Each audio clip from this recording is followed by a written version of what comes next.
नमस्ते बच्चों, आज हम अध्ययन करेंगे पलायन वेग एवं कक्षीय चाल में संबंध। तो आइए प्रारंभ करते हैं। दोनों के मध्य क्या संबंध होता है। तो मान लो यदि पृथ्वी का गुरुत्वीय त्वरण g व त्रिज्या कैपिटल R है। मान लो पृथ्वी सतह के किसी स्थान पर गुरुत्वीय त्वरण का मान क्या है, g है, और पृथ्वी की त्रिज्या R है। इसलिए पृथ्वी की सतह से पलायन वेग, पृथ्वी की सतह से पलायन वेग VE इज इक्वल टू, हमने पहले ज्ञात किया है, क्या होता है, 2GR। पृथ्वी की सतह से पलायन वेग का मान क्या होता है, V इज इक्वल टू वर्गमूल 2GR। इसी प्रकार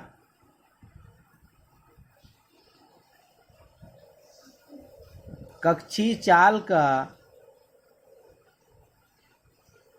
किसकी कक्षीय चाल, उपग्रह की कक्षीय चाल V0 इज इक्वल टू होता है √GR। यह पृथ्वी के समीप किसी उपग्रह की कक्षीय चाल का सूत्र है V0 इक्वल टू वर्गमूल GR।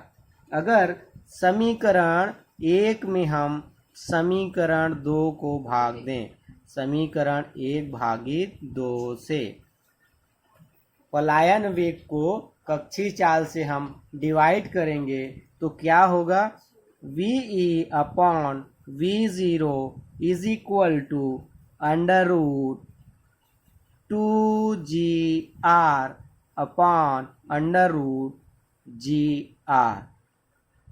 तो GR से GR क्या हो जाएगा, कट जाएगा, और VE upon V0 is equal to क्या बचेगा, वर्गमूल 2। VE upon V0 equal to क्या बचा, वर्गमूल 2। अगर हम V0 को तिर्यक गुणा करें अर्थात दूसरी तरफ ले जाएं तो यह भाग है, दूसरी तरफ जाके गुणा हो जाएगा, अर्थात V इज इक्वल टू वर्गमूल 2V0। यही संबंध होता है उपग्रह का पलायन वेग और कक्षीय चाल के मध्य, अर्थात पलायन वेग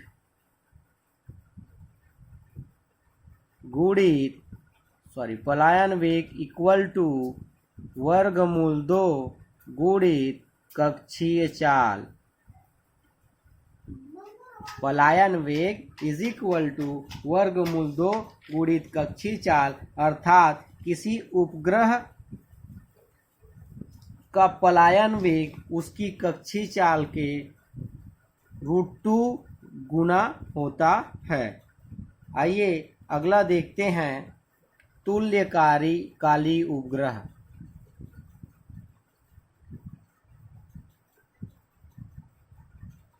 तुल्यकाली उपग्रह।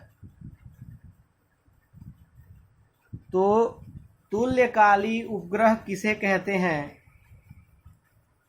यदि कोई कृत्रिम उपग्रह अर्थात वह उपग्रह जो मानव निर्मित उपग्रह है, तो कोई कृत्रिम उपग्रह पृथ्वी के अक्ष के लंबवत, मान लो यह क्या है, पृथ्वी है, कोई उपग्रह पृथ्वी के अक्ष के लंबवत, ये इसका पृथ्वी का घूर्णन अक्ष है, पृथ्वी का क्या है, घूर्णन अक्ष।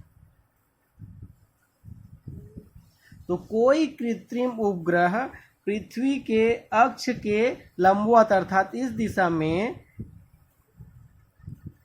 लंबवत भूमध्य रेखी तल में, ये पृथ्वी का मान लो भूमध्य रेखा है, ये पृथ्वी का भूमध्य रेखा है, मान लो ये क्या है, भूमध्य रेखा। तो कोई कृत्रिम उपग्रह पृथ्वी के अक्ष के लंबवत इस दिशा में ये अक्ष है, तो इस दिशा में भूमध्य रेखी तल में पश्चिम से पूर्व की ओर, अर्थात इस दिशा में मान लो ये N है और ये S है, तो इस दिशा में पश्चिम से पूर्व की दिशा में क्या करता है, 24 घंटे में पृथ्वी का एक परिक्रमा पूर्ण करता है। इस प्रकार से 24 घंटे में पृथ्वी का एक परिक्रमा पूर्ण करता है। ये कोई उपग्रह है जो पृथ्वी के अक्ष के लंबवत भूमध्य रेखी तल में 24 घंटे में पृथ्वी की एक परिक्रमा पूर्ण करता है। तब पृथ्वी के किसी स्थान से अगर हम उस उपग्रह को देखते हैं तो वह उपग्रह स्थिर दिखाई देता है। ऐसे उपग्रह को तुल्यकाली उपग्रह कहते हैं। तुल्यकाली उपग्रह इसे कहेंगे तुल्यकाली उपग्रह। यदि कोई कृत्रिम उपग्रह पृथ्वी के अक्ष के लंबवत भूमध्य रेखीय तल में या भूमध्य रेखीय रेखा में पश्चिम से पूर्व की ओर 24 घंटे में एक बार पृथ्वी की परिक्रमा पूर्ण कर लेता है और पृथ्वी के किसी स्थान से अगर हम इसको देखें तो वह स्थिर दिखाई देता है, ऐसे उपग्रह को कहा जाता है तुल्यकाली उपग्रह। तुल्यकाली उपग्रह का उपयोग क्यों किया जाता है? तुल्यकाली उपग्रह का उपयोग दूर संचार में किया जाता है, संचार व्यवस्था के लिए।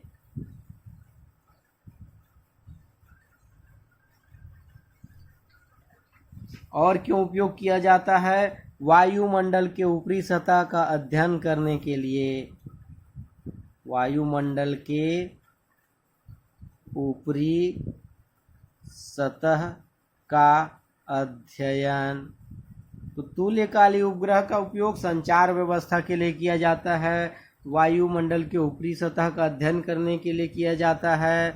तीसरा, मौसम की भविष्यवाणी के लिए। मौसम की भविष्यवाणी हेतु, उल्कापिंडों के अध्ययन के लिए,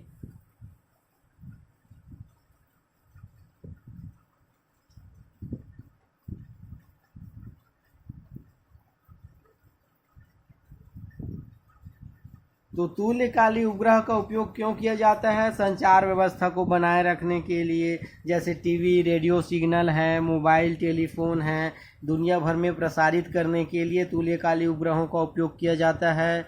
वायुमंडल के ऊपरी सतह के अध्ययन करने के लिए किया जाता है। मौसम के संबंध में भविष्यवाणी करने के लिए भी इसका उपयोग किया जाता है और उल्कापिंडों के अध्ययन के लिए तुल्यकाली उपग्रहों का उपयोग किया जाता है। ये है उपग्रह की ऊर्जा अर्थात बंधन ऊर्जा।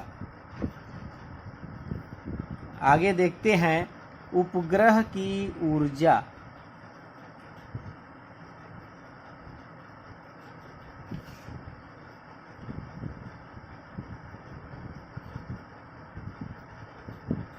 उपग्रह की ऊर्जा या बंधन ऊर्जा। तो हम जानते हैं किसी भी उपग्रह में दो प्रकार की ऊर्जा होती है। पहली ऊर्जा गतिज ऊर्जा और दूसरी स्थितिज ऊर्जा। उपग्रह में कितनी प्रकार की ऊर्जाएं होती है? दो प्रकार की ऊर्जा होती है, गतिज ऊर्जा और स्थितिज ऊर्जा। तो जो गतिज ऊर्जा होती है वह उपग्रह के गति करने के कारण होती है। जो गतिज ऊर्जा क्यों होती है उपग्रह में? उपग्रह की गति के कारण उसमें गतिज ऊर्जा होती है। और स्थितिज ऊर्जा पृथ्वी और उपग्रह दोनों के बीच गुरुत्वाकर्षण बल के कारण होती है। स्थितिज ऊर्जा क्यों होती है? पृथ्वी और उपग्रह दोनों के मध्य जो गुरुत्वाकर्षण बल लगता है उसके कारण उसकी स्थितिज ऊर्जा होती है। अर्थात किसी उपग्रह की किसी उपग्रह की स्थितिज एवं गतिज ऊर्जा का योगफल को उपग्रह की कुल ऊर्जा कहते हैं। तो उपग्रह में जो गतिज ऊर्जा और स्थितिज ऊर्जा होती है, इन दोनों ऊर्जाओं के योगफल को ही उस उपग्रह की ऊर्जा कहते हैं। माना पृथ्वी का द्रव्यमान क्या है, कैपिटल एम, व त्रिज्या कैपिटल आर है। मान लो पृथ्वी का द्रव्यमान कितना है, कैपिटल एम है, और उसकी त्रिज्या कितनी है, कैपिटल आर है। यदि उसके चारों ओर एम द्रव्यमान का उपग्रह आर त्रिज्या के वृत्तीय पथ पर परिक्रमा कर रहा है, तो मान लो पृथ्वी का द्रव्यमान कितना है, m है, त्रिज्या r है। यदि उसके चारों ओर अर्थात पृथ्वी के चारों ओर स्मॉल m द्रव्यमान का एक उपग्रह r त्रिज्या के वृत्तीय मार्ग पर गति कर रहा है, इसलिए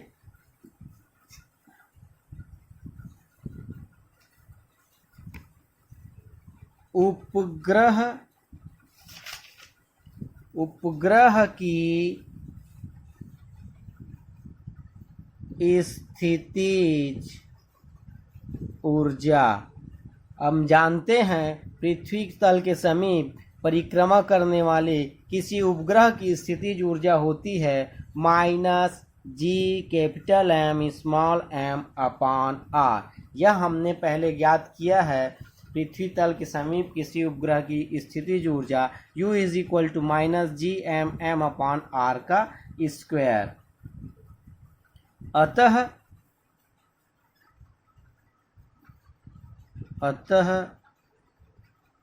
उपग्रह की गतिज ऊर्जा K is equal to 1/2 mv0 का स्क्वायर, जहाँ v0 इज इक्वल टू क्या है, कक्षीय चाल। v0 किसका मान है, कक्षीय चाल है, और कक्षीय चाल का मान v0 का स्क्वायर इज इक्वल टू होता है gm अपॉन r।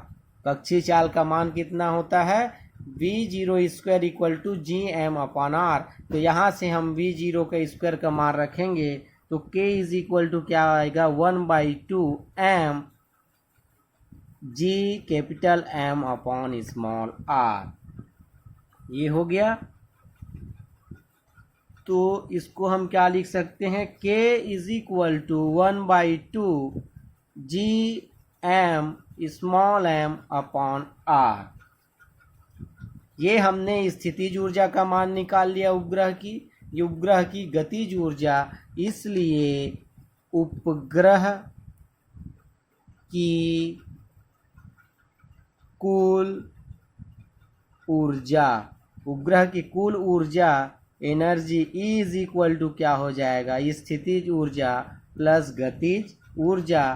तो E is equal to minus G M upon R plus 1/2 GMM upon R minus GMM upon R plus 1/2 GMM upon R। लघुत्तम निकालेंगे तो क्या हो जाएगा? लघुत्तम कितना आ जाएगा? 2R। लघुत्तम कितना आया? 2R, और 2 का इसके साथ क्या होगा? गुणा होगा, तो माइनस 2GMM प्लस इसके साथ GMM, तो माइनस 2GMM में प्लस GMM एक कम हो जाएगा, तो वैल्यू क्या बचेगा? Minus G capital M small m upon 2R, capital M small m upon 2R।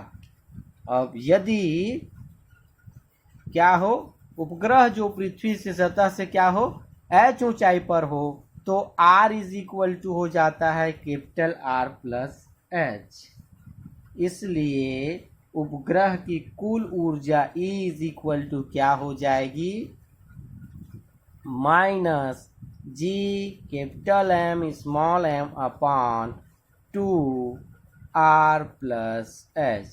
ये है उपग्रह की कुल ऊर्जा या फिर बंधन ऊर्जा, अर्थात पृथ्वी के परितः परिक्रमा कर रहे किसी उपग्रह को अपनी कक्ष छोड़कर अनंत में पलायन करने के लिए आवश्यक न्यूनतम ऊर्जा को उसकी बंधन ऊर्जा कहते हैं। और उपग्रह की जो बंधन ऊर्जा होती है वह होती है GMM अपॉन R धनात्मक में। तो आज के लिए इतना ही, धन्यवाद।